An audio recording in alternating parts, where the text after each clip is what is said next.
আসসালামু আলাইকুম। ব্যারিস্টার রুমিন ফারহানার বাড়িতে হামলা হয়েছে। দেখুন। আমি রুমিন ফারহানা, আমার বাসার সামনে একদল ছেলে লাঠি হাতে বিশ্রী গালি দিয়ে আমার বাসার সামনে গেট ভাঙচুর করে গেল। তারা বলতেছে, এই রুমিন, নোংরা একটা গালি দিয়ে, মাগি তুই নাম নিচে। এক্ষুনি আমার বাসার সামনে গেল। আপনারা এলিফ্যান্ট রোডে আসেন, আমি আমার মার সঙ্গে একা থাকি। তারা এখনো রাস্তায় গোলমাল করছে, ভীষণ ভাবে চিৎকার করছে। আমি বারান্দায় যেতে পারছি না, বারান্দায় যাওয়ার মতন অবস্থা নেই।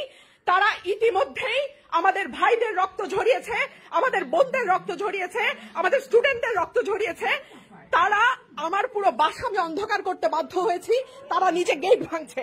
আপনারা দেখুন, এভাবে আপনারা আসুন, হামলা আপনারা করে একটা ব্যবস্থা নিন, কিছুই হবে না। একটা ব্যবস্থা নিন আপনারা। বিদায়ের সময় মানুষ এগুলোই করে থাকে। এইভাবে হামলা করে কোনোই লাভ নেই।